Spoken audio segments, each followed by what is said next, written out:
Tomorrow the baton begins its crossover into Scotland, Yorkshire providing the lasting memories as it leaves England. Ben Moore, BBC Look North, Leeds. Be a great event with that. Is Ben all right after that attack? I think he'll be fine. He'll be off work tomorrow, though. Well, love it or hate it, the World Cup kicks off tonight. Yay! And I'm looking forward to it. Brazil play the opening in the international celebration of the beautiful game. They'll take on Croatia. We're better to be watching that match than amongst the Brazilian community of Leeds. Tanya is at the Yes, they are already getting geared up. There is more than 2 hours to kick off, but the music is going. They're going to have samba dancers later. I'm afraid they couldn't get here quite in time. Now, you heard of the Vuvuzela, of course, in South Africa. What is this? Is this the Vuvuzela of Brazil? It is, yeah, and it's a cross between, obviously, a grenade. Give us a shake, give us Good a shake. Even though they've been banned, but we've got them all here at Faversham. So we're more Brazil than Brazil. We are. What do you think, Matthew? So tell us a bit about the party you're going to be having here tonight. Well, this party we do every World Cup organized games in various venues. But before this happened, last year we got together in a city with my friend here, Taib, and we built up the World Cup with various football games around the country. So our last game was against an Amsterdam Brazil team. To build up to this here. You've had your own World Cup already? We already had our own World Cup. Did Brazil win? We lost, but yeah. Oh, we won't. We don't go there. We don't go there. How big is the Brazilian community in Leeds then? It's very big, basically. How much would you say? How many people turned out for the previous events? We got a students, about 500, you know. 500, basically. But a lot of things are going on in London as well, so we've got to start tapping around Yorkshire area. And how excited are you to be having the World Cup in Brazil? I think it's brilliant because it's happening after a long time. Obviously, there's a couple of changes. We're not talking about the political climate in Brazil, but it's going to be very entertaining. I think they've already kicked off about 2 hours ago, so we're a bit delayed, but we're roaring for it. Yay! Are Brazil going to win the World Cup in Brazil? Oh, yeah. Well, the World Cup, of course, makes everybody want to play football, and nearer to home, one Yorkshire teacher has come up with an ingenious way to make sure that all his pupils can keep playing the beautiful game. Here's Ian Bucknell. Now, what you're looking at may seem a little chaotic, but don't be fooled, it's actually a very well organised and unique initiative in Leeds. Mount St Mary's High School has started a football boot swap shop. Children can bring a pair that they've grown out of and exchange them for a better fit, or pay around £3 if they have nothing to swap. It's all the idea of teacher Mr Sturman, who also coaches football after school. We're playing a game in October, and I was about to bring a sub on, and I noticed he didn't have no football boots. I asked him, "Where's your boots?" And he said to me, "Sir, I don't own any." So that started off for me. I went home, I thought I need to do something about it. The scheme is supported by a former player who's donated the last boots he ever wore for Leeds United.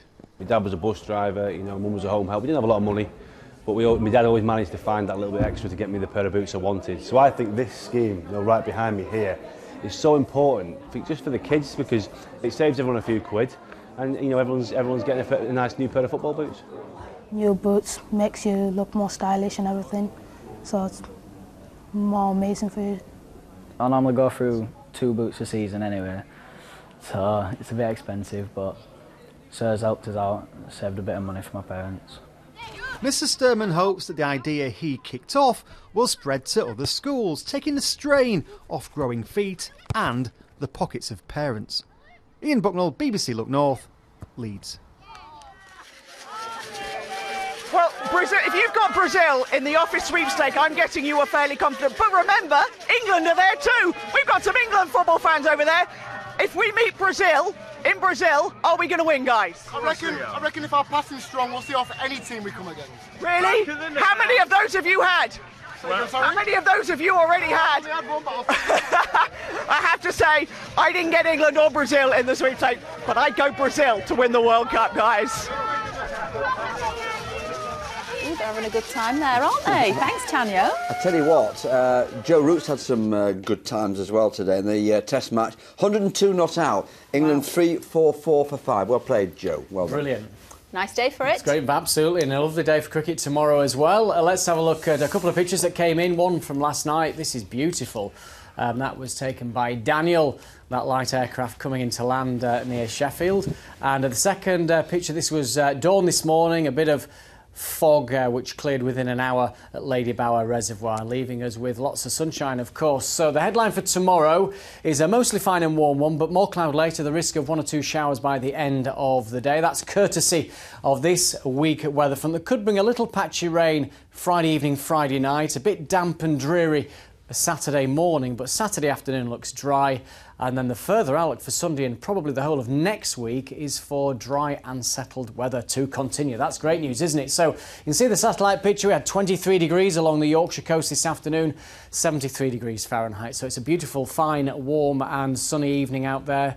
And then overnight, a bit of cloud filtering down perhaps from the north, especially across North Yorkshire, where there could be the odd spot of rain, top end of the North York moors, but it's mostly fine.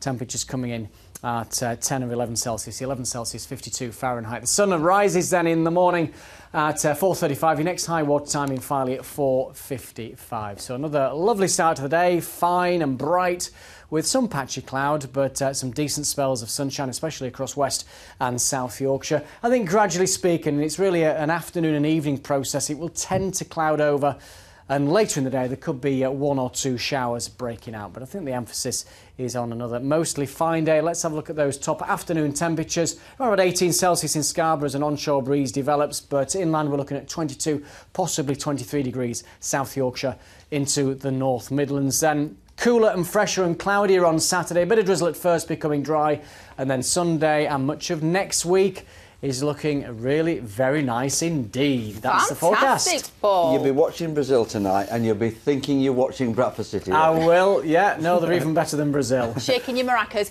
Make sure you turn up for the late bulletin though, please. I'll try. Good night. Enjoy the rest of your evening from all of us here. Bye. Bye-bye.